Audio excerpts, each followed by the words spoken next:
Living under a lord. It is the lordship aspect of a kingdom that makes living in a kingdom better than a republic or any other form of national administration or rulership. Lordship in a kingdom protects the citizenship from competition with their fellow citizens for national resources. It destroys such elements as jealousy, fear, deceit, and hoarding. In a true kingdom, the Lord owns all resources and distributes the same as he determines. Whenever he gives resources to a citizen, it is never for ownership but for stewardship. Submission to a king as Lord positions the citizen to receive from the king. From a kingdom standpoint, then, the most important confession any of us could ever make is to declare, Jesus Christ is Lord. Ambassador Paul stated this explicitly in his letter to the believers in Rome when he wrote, "If you confess with your mouth, Jesus is Lord, and believe in your heart that God raised him from the dead, you will be saved." Romans 10 verse 9. By saved, Paul means redeemed, bought back, salvaged, restored from the estrangement of our rebellion against God the King into a right relationship with him. The key affirmation in that process is our acknowledgement that Jesus is Lord of everything, including our lives and our destiny. But if we say, Jesus is Lord, what does that mean in practical terms? What does it mean to live under a Lord? The only experience most Westerners have with a lord of any kind is with a landlord. If you now live or have ever lived in rental property, you know that the landlord is the landowner, or the landowner's direct representative who exercises the landowner's authority, which amounts to the same thing, the person you pay rent to and to whom you are accountable for the way you treat his property. Why? Because you do not own the property, the landlord does. Dealing with a landlord provides a small taste of what it would be like to live all of your life under a lord. If you say, Jesus is Lord, you are acknowledging his authority over you as well as your responsibility to obey him. There is no such thing as lordship without obedience. If he is Lord, you cannot say, Lord, but, or Lord, except, or Lord, wait. If he is Lord, the only thing you can say is, Lord, yes. Jesus himself reiterated this truth throughout his public ministry. If anyone would come after me, he must deny himself and take up his cross daily and follow me. Luke 9:23b. Anyone who loves his father or mother more than me is not worthy of me. Anyone who loves his son or daughter more than me is not worthy of me. And anyone who does not take his cross and follow me is not worthy of me. Matthew 10 verses 37-38. Another disciple said to him, Lord, first let me go and bury my father. But Jesus told him, follow me, and let the dead bury their own dead. Matthew 8 verses 21-22. If Jesus is Lord, he must receive first priority in your life. He is above every other love and every other loyalty.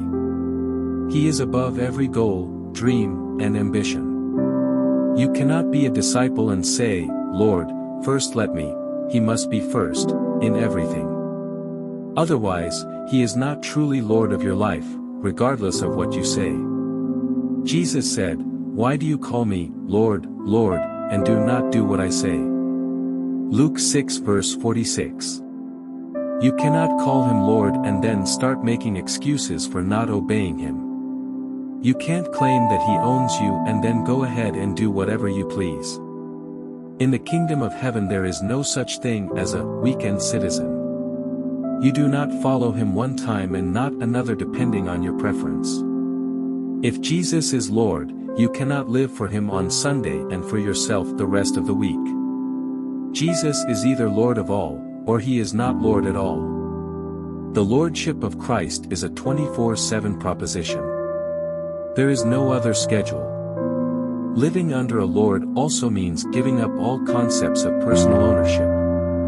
This does not mean you have to sell your house or sell your car or give away all your personal possessions. It does mean learning not to take a proprietary view toward these things. The King of Heaven is a righteous and benevolent Lord who graciously allows us to use and fully appropriate his riches and resources and all good things. That is one of our rights as kingdom citizens.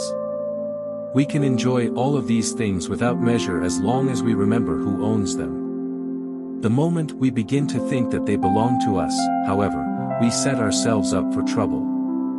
If we think ownership is ours, we make ourselves a lord. This takes us out of alignment with the will and character of the king, because in his kingdom there can be only one lord. What happens when we think of ourselves as owners? In our dog-eat-dog culture, it means we feel we have to fight for what we get, hoard what we have, and guard it anxiously from fear that someone will take it away. And our neighbors do the same thing. We live in fear of economic downturns, inflation, downsizing, and never having enough. This is not kingdom thinking. In the kingdom of heaven, there is no economic crisis and there are no shortages. With a king who owns everything, how could there be? When we relinquish our sense of ownership and acknowledge God as the owner and ourselves as stewards, it relieves us of the pressure of having to worry about how we are going to make it, because we are now depending on Him for our welfare. And He is a benevolent and generous Lord of infinite resources. Relinquishing ownership then also puts us into the position of full access to those resources. As we learn to give and receive and transfer at His will, He shares with us freely and abundantly. But a hoarding sense of personal ownership that shouts, "Mine," cuts us off from those same resources.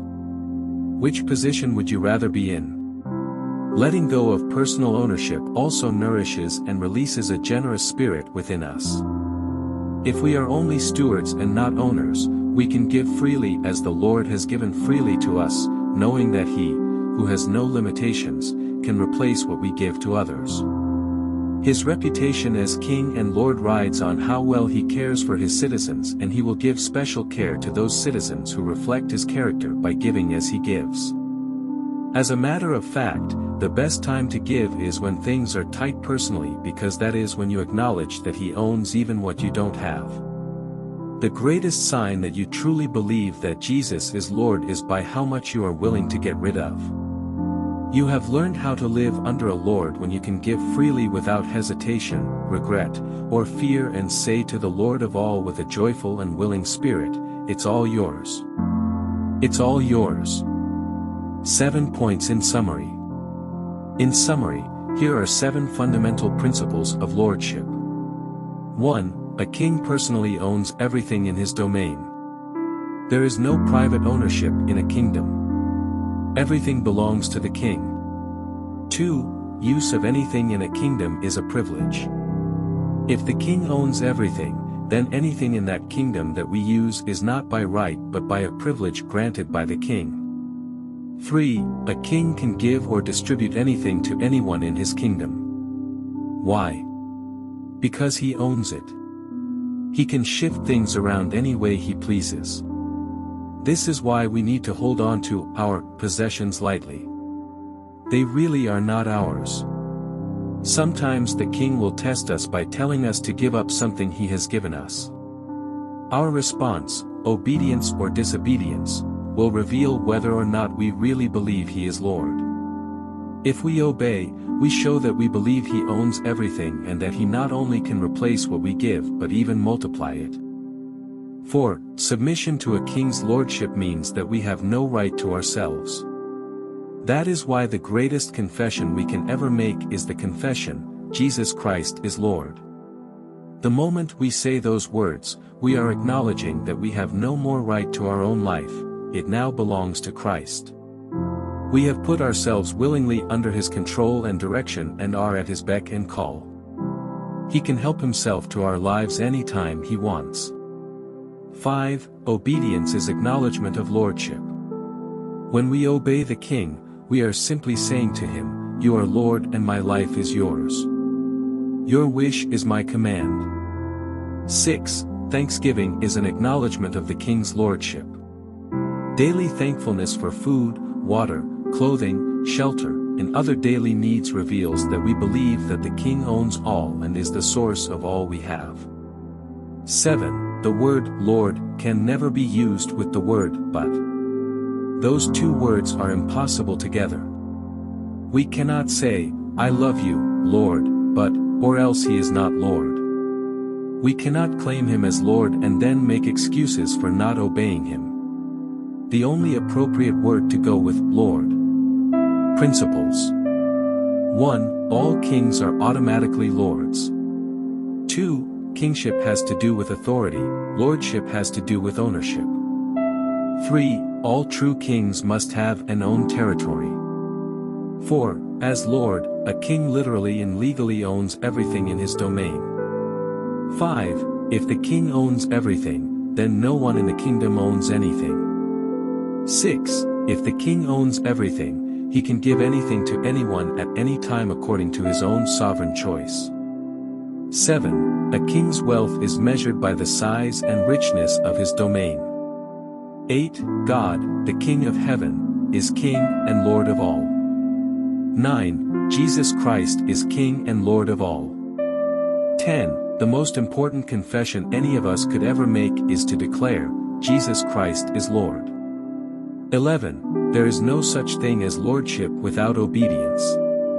12. If Jesus is Lord, he must receive first priority in your life. 13. Jesus is either Lord of all, or he is not Lord at all. 14. Living under a Lord also means giving up all concepts of personal ownership. 15. In the kingdom of heaven, there is no economic crisis and there are no shortages, is, yes. Either he is Lord of all, or he is not Lord at all. 16. Relinquishing ownership puts us into the position of full access to all of heaven's resources. 17. Letting go of personal ownership also nourishes and releases a generous spirit within us.